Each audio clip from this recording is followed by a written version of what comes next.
कर्मों का लेखा जोखा। एक महिला बहुत ही धार्मिक प्रवृत्ति की थी। भजन, सिमरन व सेवा भी करती थी। किसी को कभी गलत नहीं बोला। सबसे प्रेम से मिलकर रहना उसकी आदत बन गई थी। वो सिर्फ एक चीज से दुखी थी कि उसका आदमी उसके साथ रोज किसी न किसी बात पर लड़ाई झगड़ा करता था। उस आदमी ने उसे कई बार इतना मारा कि उसकी हड्डी भी टूट गई थी। लेकिन उस आदमी का यह रोज का काम था।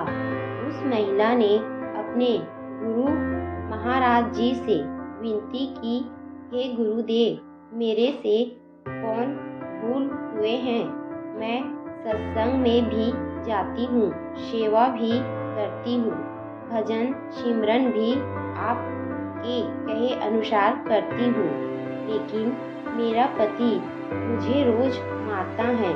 मैं क्या करूँ। गुरु महाराज जी ने कहा, क्या वो तुम्हें रोटी देता है। महिला ने कहा, हाँ जी, रोटी तो देता है।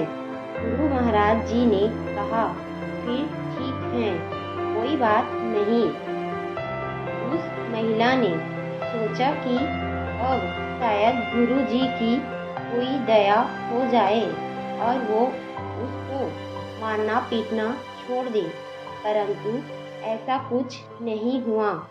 उसकी तो आदत ही बन गई थी रोज अपनी पत्नी की पिटाई करना। समय के साथ कुछ साल और निकल गए। उसने फिर से महाराज जी से कहा कि मेरा पति मुझे रोज मारता पीटता है, मेरा कसूर क्या है। गुरु महाराज ने फिर कहा, क्या वह तुम्हें रोटी देता है। उस महिला ने कहा, हाँ जी, देता है। महाराज जी ने कहा, फिर ठीक है, तुम अपने घर जाओ। महिला बहुत निराश हुई कि महाराज जी ने कहा ठीक है। वो घर आ गई, लेकिन उसके आदमी का स्वभाव वैसे का वैसा रहा। रोज उसने लड़ाई झगड़ा करना। अब वो महिला बहुत तंग आ गई थी।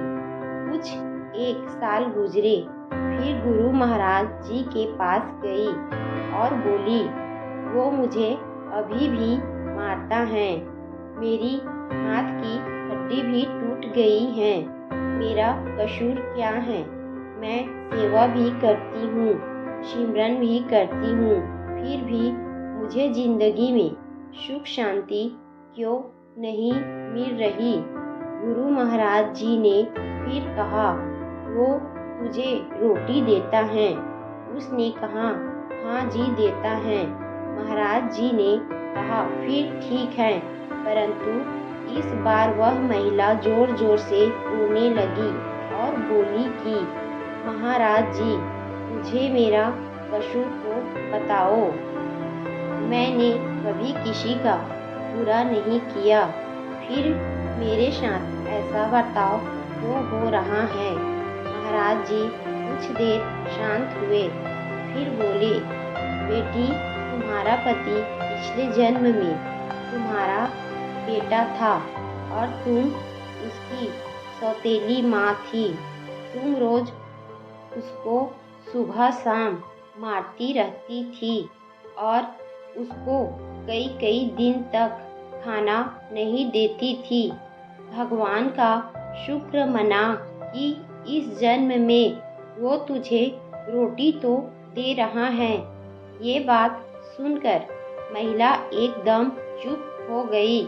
गुरु महाराज जी ने कहा, बेटा, जो कर्म तुमने किए हैं उसका फल तो तुम्हें अवश्य भुगतना पड़ेगा।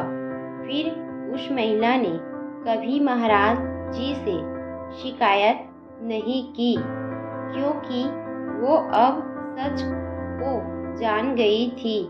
इसीलिए हमें भी कभी किसी का बुरा नहीं करना चाहिए। सबसे प्रेम, प्यार और शालीनता के साथ रहना चाहिए। हमारी जिंदगी में जो कुछ भी हो रहा है वह सब हमारे कर्मों का लेखा जोखा है, जिसका हिसाब किताब तो हमें देना ही पड़ेगा।